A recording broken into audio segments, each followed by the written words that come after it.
Hello everyone, আজ অনেক দিন পর তোমাদের সাথে একটা রান্নার রেসিপি নিয়ে আমি চলে এসেছি। তো আজ আমি কি বানাচ্ছিলাম তোমরা দেখো।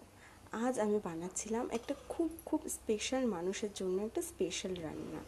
ঠিক আছে, তো প্রথমে দেখতেই পাচ্ছ যে দুধটা এখানে ফুটছে। তো আজ আমি বানাচ্ছিলাম পায়েস। তো তোমরা দেখতে থাকো যে পায়েসটা আমি কীভাবে বানাই। প্রথমে আমি দুধটা ভালো করে জাল দিয়ে নিয়েছিলাম।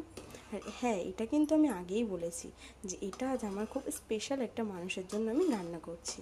দুধটা একটু ফোটানোর পর আমি দিয়ে দিয়েছিলাম আস্তে আস্তে করে চাল।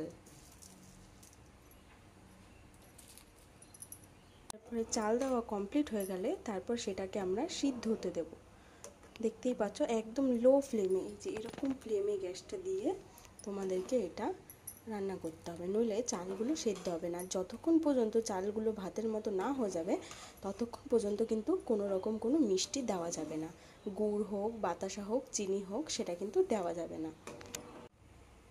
নাড়াতে নাড়াতে আমার কিন্তু অনেকটা চালগুলো ভাতের মতো হয়ে গেছে, পুরোপুরি হয়নি, আর একটু হবে। দেখতেই পাচ্ছ তোমরা, এই দেখো। আর একটু নাড়াচাড়া করার পর তারপরে আমি মিষ্টিটা দেব। সে কেউ গুড় দিলে গুড় দিতে পারেন, আমি আগেই বললাম, কেউ চিনি দিলে চিনি, কেউ বাতাসা দিলে বাতাসা। তো আজকে আমি করব চিনি আর বাতাসা, গুড়ের বাতাসা দিয়ে করব। নিয়েছিলাম গুড়ের বাতাসা, তোমাদেরকে আগেই যেটা বলেছিলাম, আর তার সাথে দিয়ে নিয়েছিলাম চিনি আমি অল্প করে।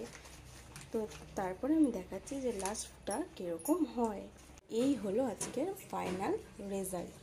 তো কীরকম হয়েছে পায়েসটা তোমরা কিন্তু অবশ্যই জানাবে। তোমরা চাইলে ওপর থেকে কাজু কিশমিশ দিয়ে দিতে পারো, আমিও দেবো, বাট তার আগে তোমাদেরকে আমি পায়েসটা দেখিয়ে দিলাম।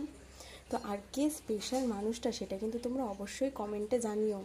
আর ভালো লাগলে চ্যানেলটা লাইক, কমেন্ট আর সাবস্ক্রাইব করে দিও। চলো, টাটা।